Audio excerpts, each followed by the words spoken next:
silence yourself as. And please read along with me in the unity statement of being, which is in the front of your hymnal.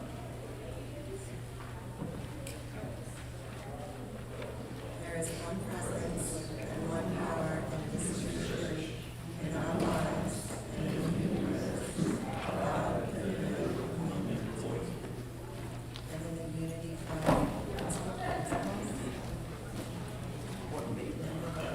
God is absolutely very present. God is us.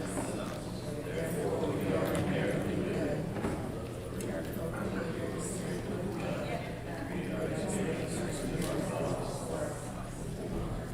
Prayer is giving and heightens our connection to God. It is not just to know these things.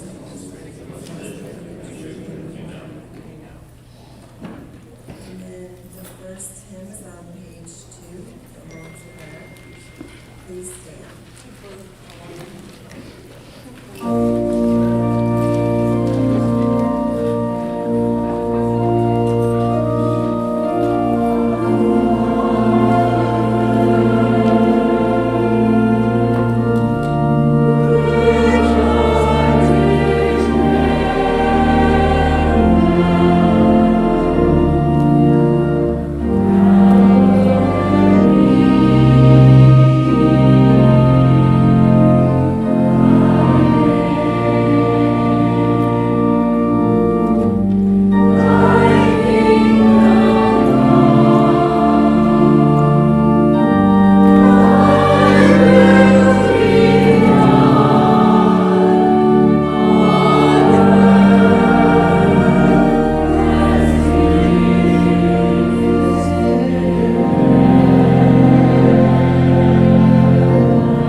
This is our time of meditation.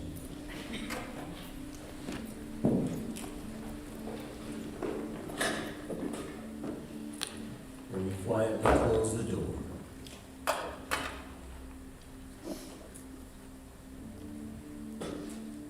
Where we go apart a while.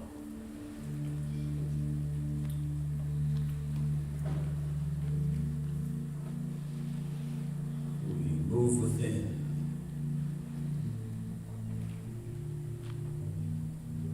Take time out for an innermost present. This inner presence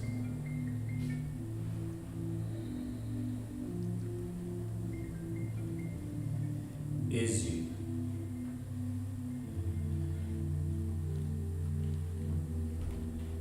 It is the highest part of you.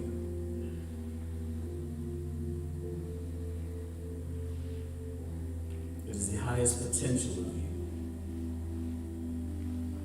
It's made manifest within you.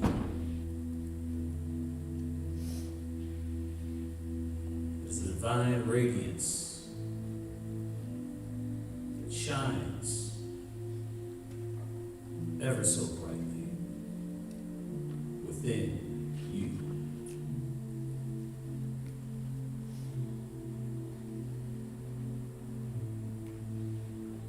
It is always with you. Will never leave you. Always there to offer its strength, insights, guidance to the willing mind.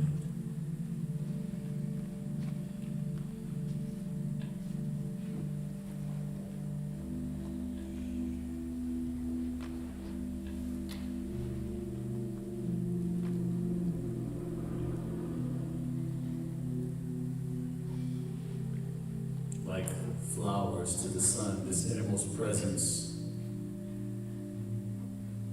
and its radiance provides us with the sustenance that we need to stimulate growth, unlock latent potentials,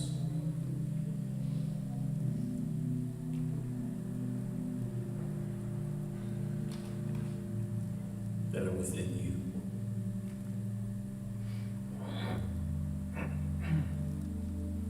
Whatever it is that you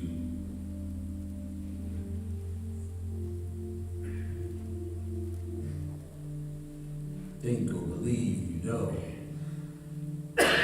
about you,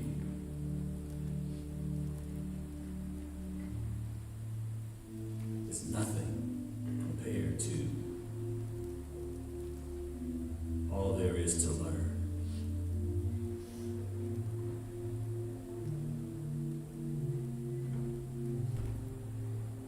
No matter how much the finite mind learns about itself and its infinite nature, there's a constant revealing of more.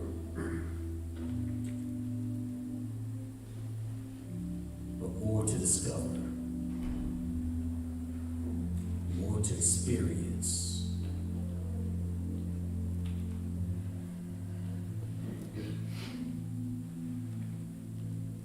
More to discern, realize.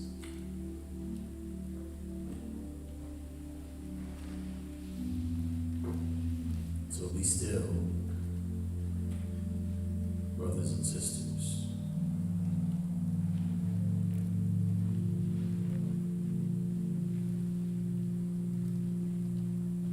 Allow the processes that are taking place this very moment to stimulate your consciousness, to reveal to you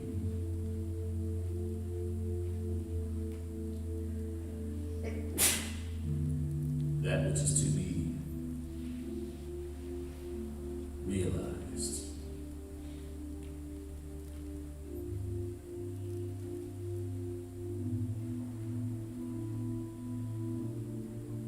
There is no need to do in moments like these. In moments like these, this beautiful process that we are grateful for takes care of itself.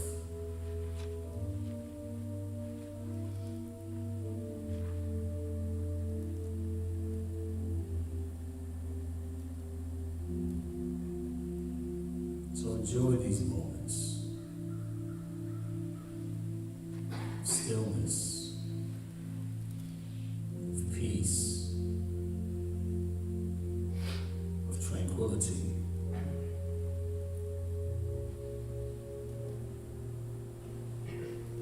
Know that right now your mind is harmonizing your thoughts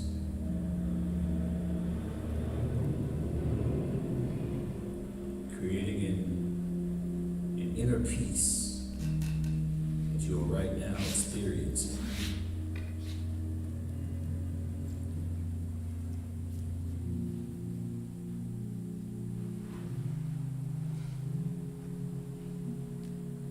This process comes naturally in moments like these.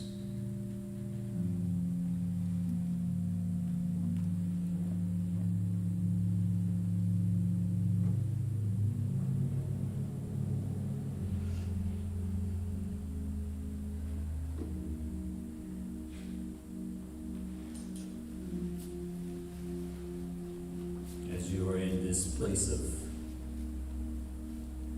vast place of peace,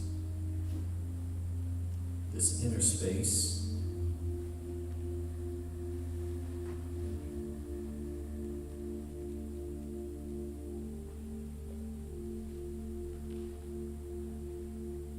I invite you to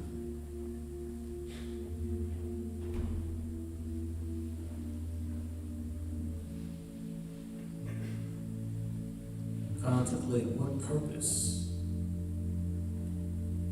this divine radiance, this innermost presence is revealing to you.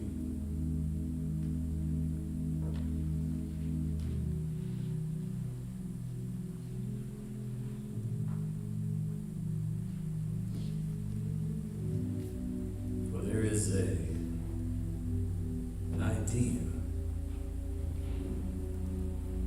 idea that we hold within our consciousness, an idea that we have about who we are, why we are here.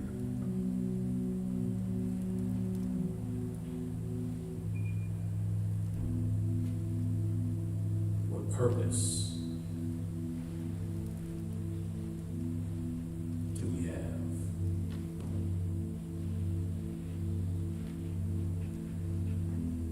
There are many more ideas that are in this original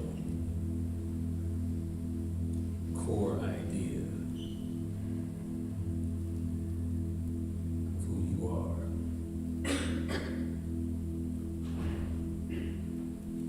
It is in moments like these, with this beautiful divine radiance for the willing mind, helps to serve as a platform of understanding.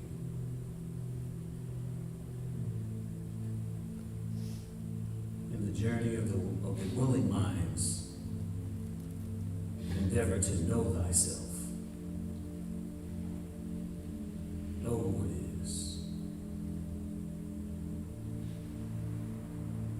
Nothing is withheld from the willing mind.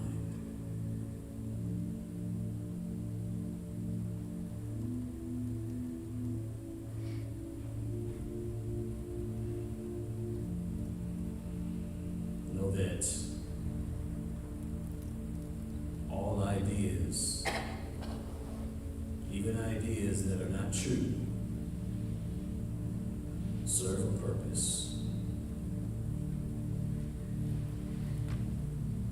And there are many ideas that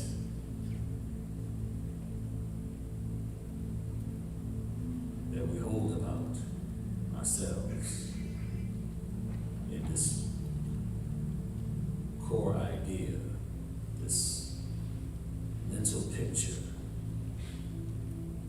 of who we think we are.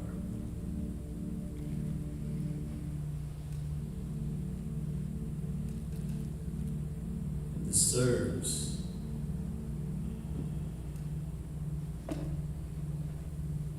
as a springboard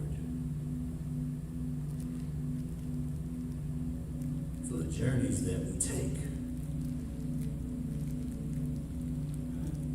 as we endeavor to find out the answers to the questions that we have within.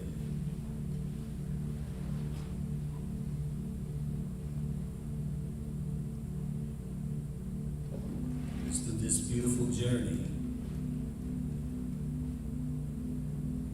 that we all must take.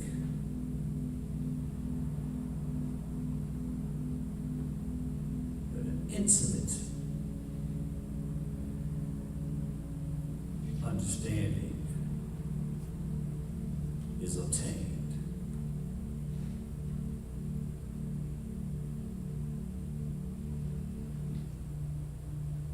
It's from this intimate understanding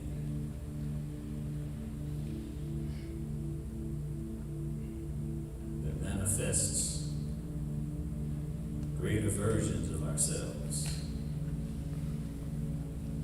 into visibility.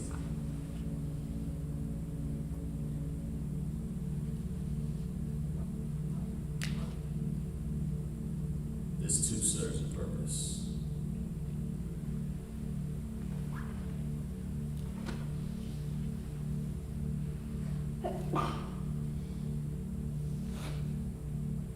So we're being invited to discover these purposes that are within this beautiful mystery that is you.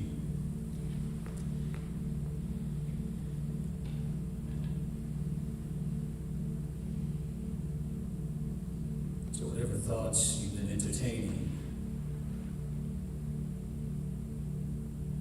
prior to being in this place of peace within you, I invite you to bless them, send love to them,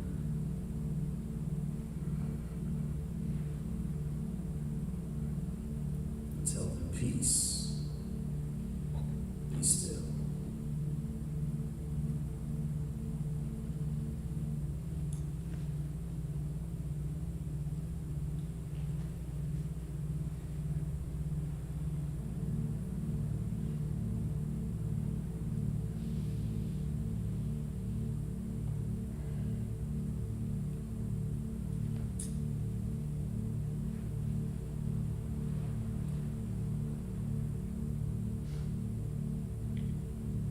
So while we are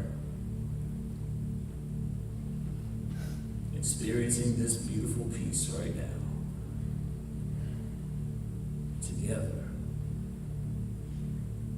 one community, one people,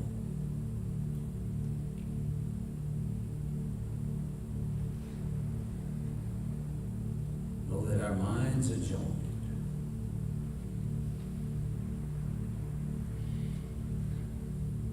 On this Holy Sunday, it is my intention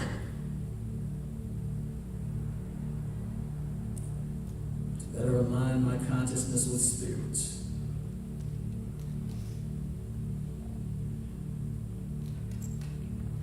to express something that has not been expressed before.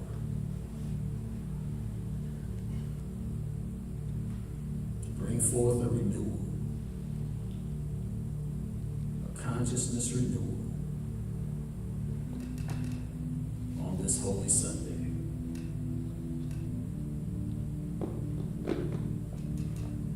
So I invite my brothers and sisters here to join me in that intention.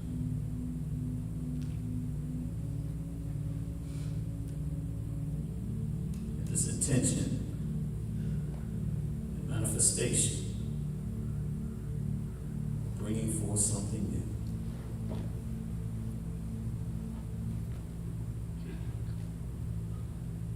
All things are possible through spirit.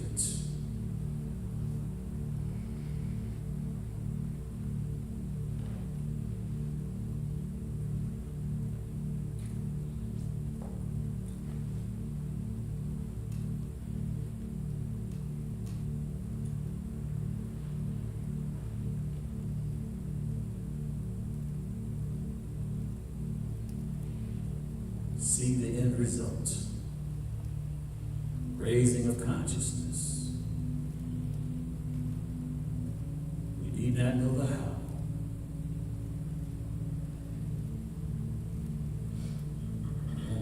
see the end result.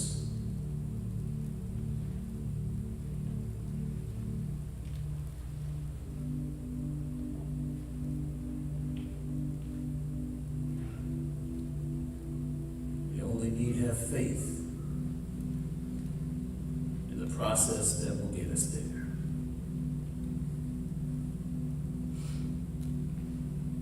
The rest we need to spirit.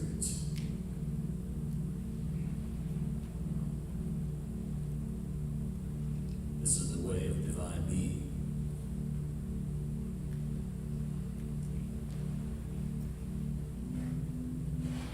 And so join me in gratitude. Joyful gratitude that it is already done.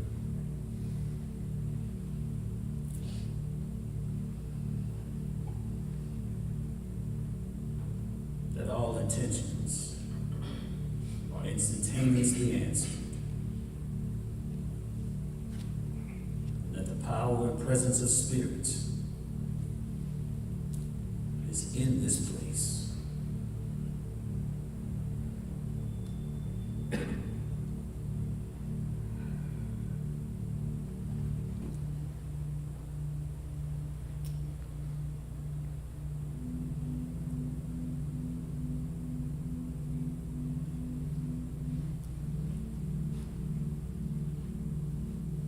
Let us feel this gratitude in the name and after the loving nature of spirit, the source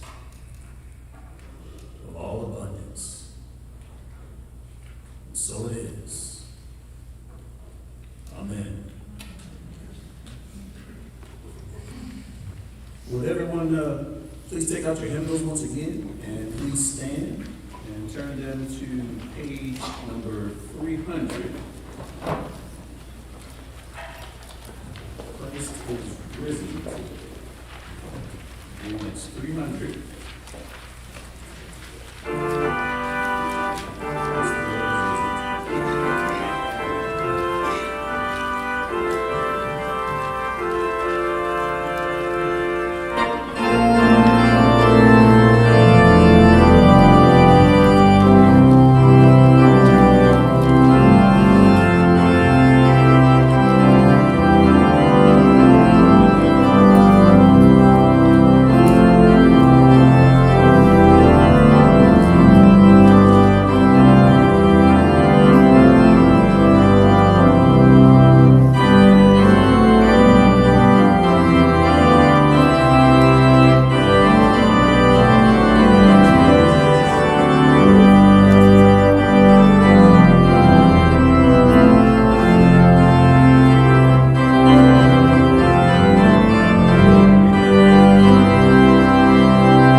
everybody doing? Good. All right. Happy Easter. How's everybody feeling? Good. So are we ready? Yes. Okay. Here we go.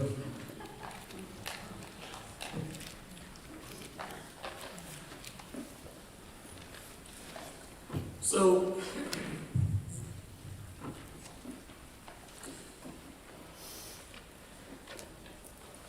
within us is an original idea. Within each and every one of us, there is an original idea. And this idea consists of many things, of who we think we are, consists of our purpose, what we came here to do. It consists of even our false beliefs that we have about ourselves. This original idea. And so the name of my talk is Ascension. Ascension. We're talking about the raising of consciousness. Now, this Easter Sunday,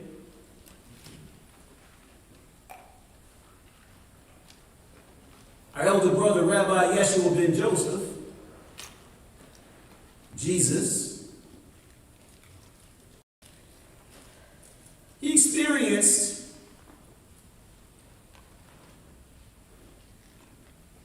a renewal. He went from, and this is a natural process that we go through, you see, a renewal. And he experienced a renewal as far as going from one place of understanding, one place of experiencing, to a whole new experience. So if you move back from everything as far as like what he had to go through, and as far as what he experienced, what he came to demonstrate, this is everybody's story, you see? This is everybody's story. We all go through this renewal. And at the time, and even now, but at the time in first century Palestine, death was the end. Even though there was this idea that we would still be with our God, at the same time, death was still perceived as the end. And so he was there to demonstrate, no, every time we go through the ending of whatever, the ending of something, all that does is just symbol the beginning of another something. That's what that does. That's what his resurrection did. At the end, when he was saying goodbye to his disciples, they were filled with sorrow because they loved their rabbi, they loved their teacher. But it was time for him to leave them. You see, had he stayed, they would not have matured to that level of potential that was inherent within them that he knew.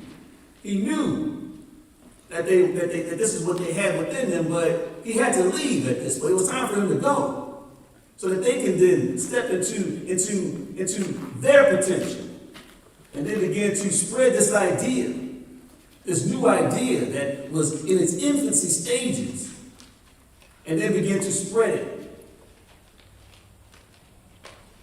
In the book of John, chapter 16, verses 33, it reads, "In the world, you face challenges, but take courage. I have overcome the world." In the world, you face challenges. Now, I changed it from persecution, because we're different people now. You know, back then, yes, they faced persecution. They did not have necessarily freedom of religion. You see? So yes, they faced persecution. They faced real persecution as far as this new idea that was beginning to agitate people that were still in that old way of thinking. But it couldn't be stopped because there was this new type of energy, and it made sense. And because of the situation and the circumstances being how they were with this oppressive system, it was the perfect opportunity for this new idea to be born. And this is the way of things. This is the way of things. So, we are all being called. See, this is no longer the story of Rabbi Yeshua. This is our story. This is our story. So now we are being called to take that torch and take it to the next level. Throughout this entire season of Lent, we've experienced so many dynamic teachings. I'm not going to get into all the different teachings. You have to go find us on YouTube or Facebook. But there's been some advanced dynamic teachings to help to prepare us for next level teachings. And so it helped to prepare us for today, because from this day, this is the ending and the beginning of something new for us as well. So, we'll talk about that scripture a little bit. When he said, I have overcome the world. Well, we all live in our own worlds. And we're being called to overcome our own worlds. We all live in our own worlds. I know you believe that we all live in this external world, and I'm not saying that there's not an external world, but whatever external world there is, as far as anything that's happening, you're not going to experience anything but a world of your own thoughts. It still has to be disseminated into your consciousness. And in order to get into your consciousness, it has to then go through your thoughts, you see. So it's not what happened, it's what you think happened. It's not what was said, it's what you think was said. It's not what took place, it's what you think took place. There is a huge difference between what took place and what you think took place. I know you think that you're just seeing things through a clear lens. It's like looking through a pane of glass. No. You have all sorts of ideas. We have all sorts of ideas about ourselves. I touched on some of these things in my last talk. All sorts of ideas about ourselves that affect that original idea. And that original idea is like a factory. It's like a thought factory. Okay? That original idea. So whatever we hold about ourselves, that original idea that is the manifester of this thought factory is going to impact anything that we experience. This is the reason that law enforcement officers have been trained to take information from as many witnesses as they can, because everybody's going to have something different to share, to explain. And the reason why, again, is because we all live in our own worlds. This world, if you want to call it a thought field or some type of cocoon for our transformation, whatever you want to call it, you're incapable of experiencing anything outside of your thoughts. This premise must be established if I am to continue to share anything else. We have to establish this premise that everything that we experience is of our own thoughts. So that we can continue on, where I can continue on with the teachings as far as what we're here to learn today as far as Ascension of Consciousness. So with that, there comes an accountability about being accountable for our thoughts. Our elder brother Rabbi Yeshua said, I've overcome the world. But really, he overcame his world. That's what he did. He ascended. He overcame his world. Okay? For all intents and purposes, it was the world. So how do we overcome the world? Well, let's talk about what actually holds us back. Let's talk about what actually makes that difficult. What actually creates the resistance, what creates the barriers. Let's get into that first, And then we can then, from that place, understanding the barriers, then we can then discuss, some of the solutions and some of the things that we can then actually do. So one of the primary barriers is our tendency to judge things negatively. Now, there are many talks that I've shared, where I've explained that everything that we experience has a purpose.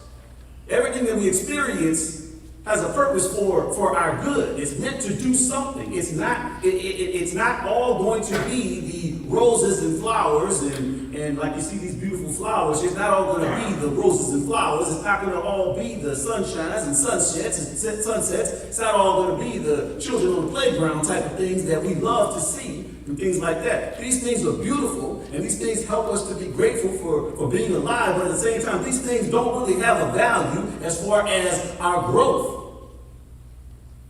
They don't have a value as far as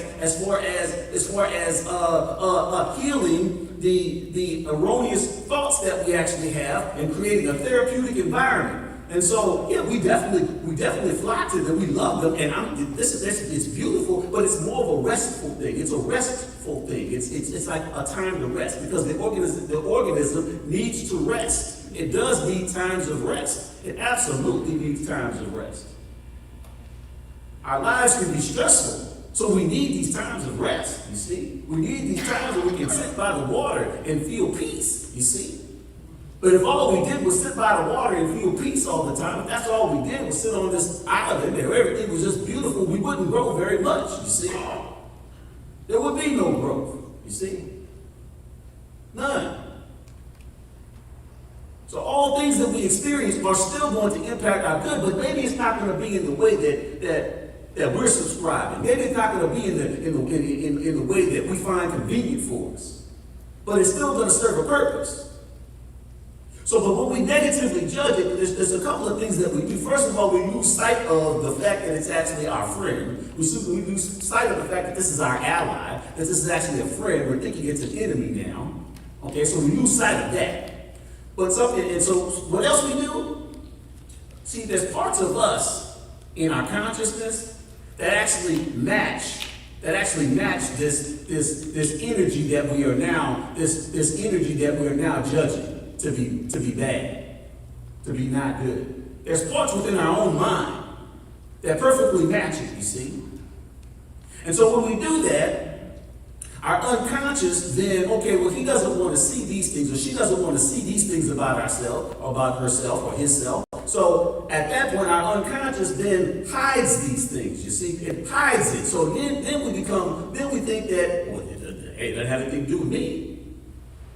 But these same dynamics exist within ourselves, you see. This is what happens when we judge.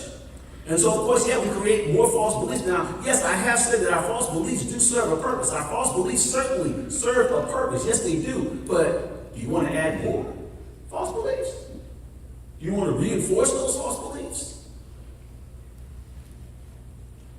So the first thing is, as far as judgment, that's one of the things that creates a barrier to ascension, to overcoming our world. Negative judgment.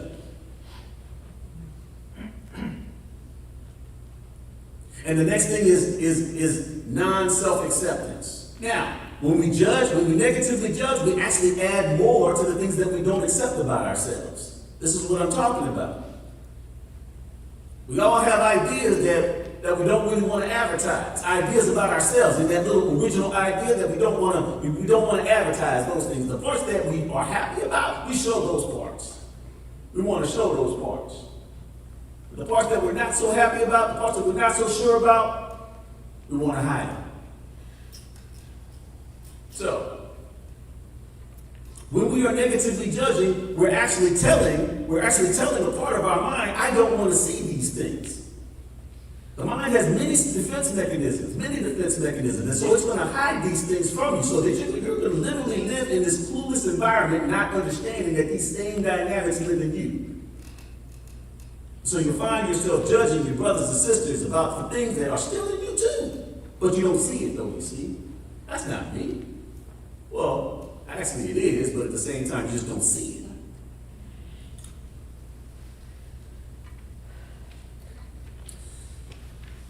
What this does, because this is like a little train right now. So first it starts with our negative judgment, and then it goes to non-self-acceptance. That leads to non-self-acceptance of aspects about ourselves. And then what that does is creates attachments to things having to be a certain way.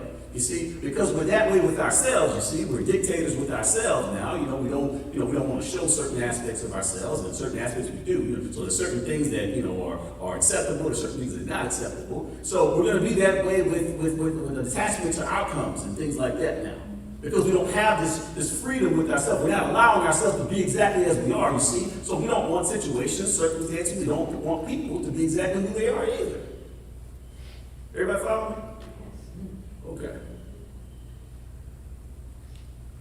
These things create barriers to overcoming our world. They create barriers. Notice I say barriers. It doesn't, it just means you have more hurdles to learn about and overcome as far as the obstacle course and things like that. But it's not impossible. And another thing that contributes or makes it difficult to overcome our world is when we are coming from the finite viewpoint, the finite mind viewpoint, or perspective. When we are looking at things from the me, my, I, mine type perspective. Okay? When we're not, see that basically trains you to thinking singularly, thinking in a more finite type of thing and stuff like that. And so there's a lot of things that are actually happening for the highest good that is going to be completely clueless to that finite-oriented mind that is only focused on itself and its friends and its family and its circles and its associates and things like that. It's not looking at things in a broader perspective, a bigger picture, and seeing itself as part of a whole, like the body of Christ, like we are all members of the body of Christ, which is what the whole Christ idea was about. To teach us about our unity with each other and about our oneness with each other, so that we can understand more, so that we can be happy for our neighbors when something good came to them, From the finite mind, the finite viewpoint, we're not going to be happy. Why? It's not happening to me. Why is it happening to them? Why are they getting good? I'm not getting good. You see, the finite mind is incapable of seeing these things, you see? When you're coming from there, you have a choice. Whether you choose to see it from the finite perspective or whether you choose to see it from an inclusive perspective. You have the choice. But it will impact your energy. And things will begin to make more sense to you from the non-finite perspective. So, these are some of the things that create challenges. They create challenges to us. Again, they're just challenges. Challenges to overcoming the world, overcoming our world, because it's really about overcoming our world. You see, we're in this cocoon. You see, it's about overcoming our world, because as we overcome our world, and this transformation takes place in this thought cocoon that we are experiencing life in, then see, there's a remedial effect that this original idea has that this world actually needs. There's a remedial effect. There's a medicine that each original idea that each one of us has that this world needs. You see? But see, the world's not going to experience that medicine when you're not actually doing the work as far as actually going within and actually working on yourself and actually going through your journeys and when you're judging things and stuff like that and want to judge everything, because we're professional judges. We're professionals at judging. Not knowing that we're literally attacking ourselves. When we do this, we attack ourselves. So what can we do about it? How do we shift it? How do we change it? How do we turn this energy around? Well, I always say it starts with a mindset. It starts with a mindset. And I tell you that there's certain basic things that you have to do. Meditation. To familiarize yourself with the elements that are in that original core idea that you have about yourself. So you can be more familiar with your thoughts. Meditation, you know? With this talk, or every time I give a talk, it takes about 12 or 13 hours of meditation in the delivery of the talk for me. I can't tell you to meditate if I don't meditate. You see? I can't do that. It takes about 12 or 13 hours of meditation each week that I give a talk. So my talks are divinely inspired. This is not to say anything. There's nothing special about me. There's some practice that I follow. There's a practice that I follow. I do an hour and a half in the morning, hour and a half in the evening. That's it. Hour and a half in the morning, hour and a half in the evening. That's it. But what happens when I actually go within it in this hour, after the hour and a half, or even during the hour and a half, there's so many ideas. But first of all, it takes about maybe 15, 20 minutes for me to just calm my mind down, for my mind to just even start calming down. So that's why when I say, well, if you're just doing it 20 minutes a day, yeah, that's better than nothing, but your mind is just getting calm at that point. At least it does for me anyway. My mind doesn't just instantly get calm. It takes a while for my mind to get calm. It's thinking about all sorts of things. Now in the morning, it's a lot easier for it to be calm. I usually get a good, hour and 25 minutes of solid meditation time as far as after my mind has calmed. In the evening time, that's a whole different story. It might take 40 minutes before my mind is calm. And then my mind will finally start calming down. And I really start getting the values like, oh my God, I'm getting all these insights. Oh, thank you, Spirit. But it takes a while, but this is just a practice. Gratitude, regular gratitude. Regular gratitude. A gratitude practice just like a meditation practice. This is how you raise your consciousness. These all have remedial effects. This is how you experience transformation in that little cocoon, that thought cocoon, that original idea thought cocoon that we're this bubble that we're in. This is how we experience that transformation. This is how we overcome our world. But it also takes a willingness to stop abusing ourselves through negative judgment about anything. Every time we negatively judge anything, doesn't matter if it's, the target is us, it could be somebody else. See, we think that our thoughts somehow are not a part of us. You see, we think that we can throw our thoughts like a rock, We think we can do that, or yes, I don't know. We think we can think things and they don't have anything to do with it. They don't have anything to do with us. That's just my thought. Screw it. No. Once you think it, that's it. The book of Luke, chapter 6, verses 37 through 38, it reads, "Judge not, and you will not be judged. Condemn not, and you will not be condemned. Forgive, and you will be forgiven. Give, and it will be given to you." We're not separate from our thoughts at all. The things that we think, we become. Period. So, to stop abusing ourselves, a willingness to stop abusing ourselves, even though we may think we're thinking about somebody else, a willingness to stop abusing ourselves with our own negative self-judgment. That's a great start. That's a great start. At least now you're not creating more false beliefs somewhere deep down in consciousness. At least now you're not creating more non-self-acceptance. At least you're cutting it off now. You're not creating more. Now you can work on what you have created, and you can work on that. But you're not contributing to it. You're not adding more to it, you see. The next thing I would say in the area of self-acceptance, because you got to accept yourself. If you want to overcome your world, you got to accept the world that you're experiencing. You have to learn how to accept the world that you're experiencing. Learn how to accept yourself without always needing to change something or improve something. Can you just accept yourself, you see? Can you just accept what you are? Can you accept who you are? Can you accept it? Because, you're not seeing yourself correctly if you can't accept it, you see? Nobody's asking you to be some sort of, and really if you say perfect, I would ask somebody, what do you think perfect is? Because I'm going to tell you right now, anything as far as that has to do with not making any mistakes is not perfect. Okay? You're not going to grow if you don't make mistakes at all. So what are you talking about when you say perfect? I ask people when they talk about, perfect. Well, what do you mean by perfect? Because, I just need to know. What do you mean? So you are perfect because you have these false beliefs is the point I'm trying to make. You cannot do anything for this world if you don't have the same false beliefs as your other brothers and sisters in this world have. There's nothing you can do for this world. Absolutely nothing.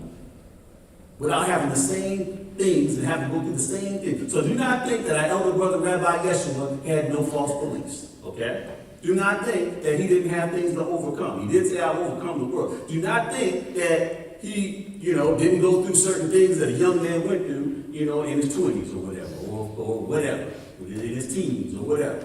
I know we want to, like he's a hero, we want to put him on a pedestal and things like that, but at the same time, that's unrealistic. That's unrealistic.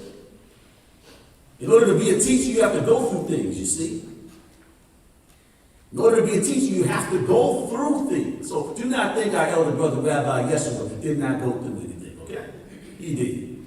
He went through many things, which I've talked about on previous talks. I'm not going to talk about it today. So, a willingness to, as far as the non-self-acceptance, a willingness to create a space, a gentle space, a loving space, where you can actually be who you are, where you're not criticizing you, where you're not judging you, where you're not beating up on yourself.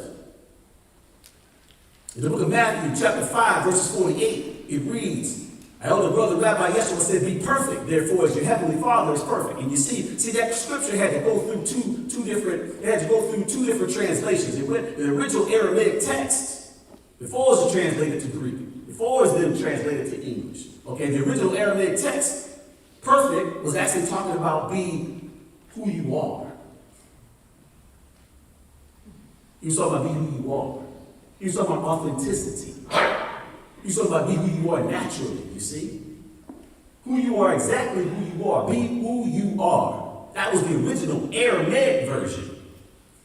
But it lost its translation in the Greek translation because, Paul was the crossover. He was the great crossover. So, they had to translate it to Greek, and then it had to be translated to English, you see? And so it went from be who you are to walk some sort of straight, narrow, unrealistic path, which doesn't make any sense. So, be who you are. That means if you're having a bad day, you're having a bad day. If you're in a bad mood, you're in a bad mood. Don't judge it. Because I'm going to tell you right now, you're experiencing certain things for a reason. You're experiencing these things for a reason. There's a part of you that needs love, you see. If you are in a bad mood, there's a part of you that just needs love. That's it. There's nothing bad about that. There's nothing horrible about that. You just need love. That's it. Do we not all need love? Absolutely, we all need love. And when we are not perceiving love, then that's when we really start getting judgmental. That's when we start getting really critical. Some of our brothers and sisters are very critical. But you know something? They're even more critical of themselves. So I would invite compassion for our brothers and sisters who are so critical. Because they are 10 times more critical of themselves. So have compassion for them. Have love for them. So create a space, a gentle space, a loving space where you can just be who you are. Stop being a dictator to yourself. And just love yourself. Why? Because you deserve it. You deserve it. You deserve it. And the last thing I would say is begin to think of yourself as part of a whole. Well, not the last thing, I do have one more thing to say. But begin to think of yourself as part of a whole. Okay? You are not going to see so many truths that there are to be able to experience if you're just seeing things from this whole finite perspective. This whole me, my, I, mine, and my this and my. You're not going to see so many beautiful things that are meant for you to experience. So much abundance that's meant for you to experience if you're coming from this very limited, narrow view. So I would invite you to expand that. Expand your view of who you are in your relationship to your brothers and sisters. And I mean your brothers and sisters, not just your brothers and sisters here, not just your sibling brothers and sisters, but your brothers and sisters all throughout this planet. Begin to see who you are. And contemplate who you are. And see what truths begin to come to you from that place of you. From that place that I am part of a whole. When you're meditating, I would invite you to go within. Go within. Go within. Don't be afraid. Go within. Go to the very depths of that original core idea. Experience it. It is beautiful. And if you're not seeing it as beautiful, you're just not seeing it correctly. When you're doing gratitude, give gratitude for everything. Everything. No matter what it is, give gratitude for it. Give gratitude for everything. That means give gratitude for the things that you appreciated, and give gratitude for the things that you didn't appreciate either. Because I'm gonna tell you right now, those things that you didn't appreciate have so much growth, so much therapy, and everything. They're all meant for your highest good. You see? So begin to recognize your friends. They are friends, and we mistake them as enemies. Everybody with me? Okay. So, guess what? I got an affirmation. All right. Here we go.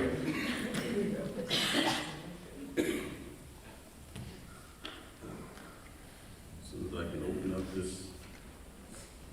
There we go. There we go. All right. Everybody repeat after me. I affirm love, gratitude, and acceptance for myself. I affirm love, gratitude, and acceptance for myself. And all that I experience. And all that I experience. One more time. I affirm love, gratitude, and acceptance for myself. I affirm love, gratitude, and acceptance for myself. And all that I experience. And all that I experience. Brothers and sisters, let me say this. You are being invited by Spirit to overcome these worlds, and overcome your world.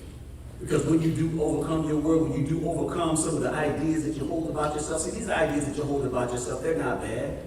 They're meant to send you on beautiful journeys so that you can actually then, as you experience the whole realization from these beautiful journeys, then begin to then acquire the resources and tools to be able to not only lift ourselves up, to lift yourself up, but also be able to lift up your brothers and sisters as well.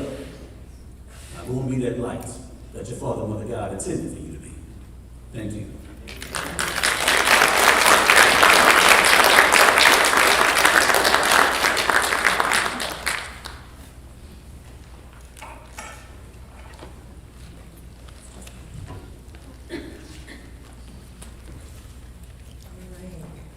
Electronic imaging is at the front desk in the lobby.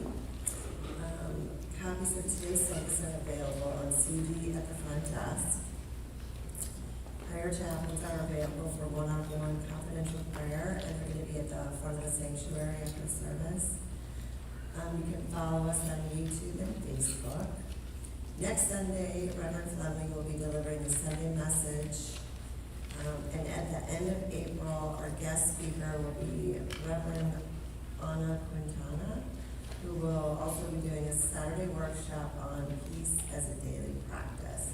And you can see the newsletter for details on that.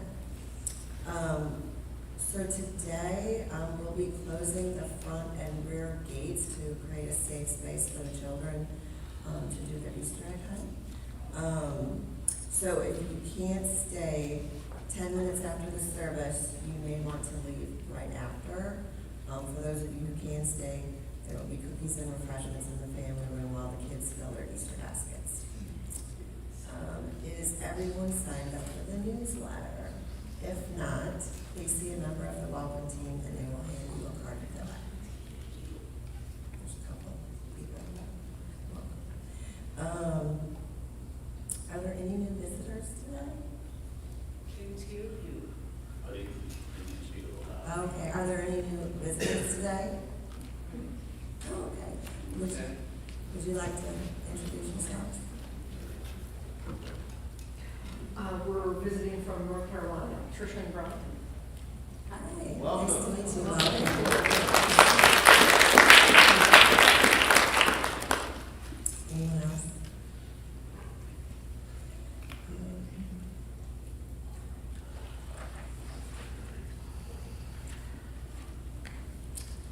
And next is the prayer for protection.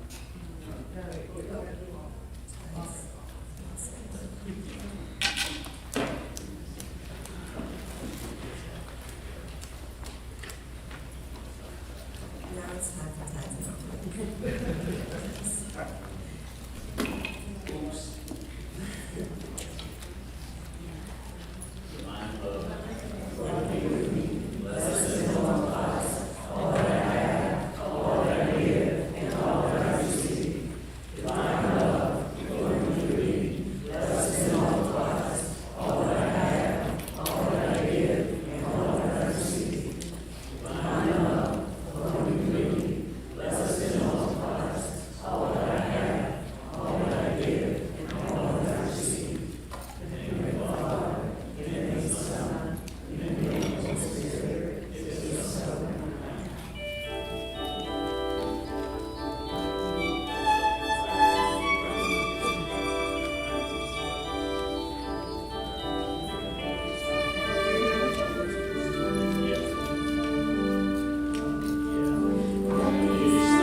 Divine love.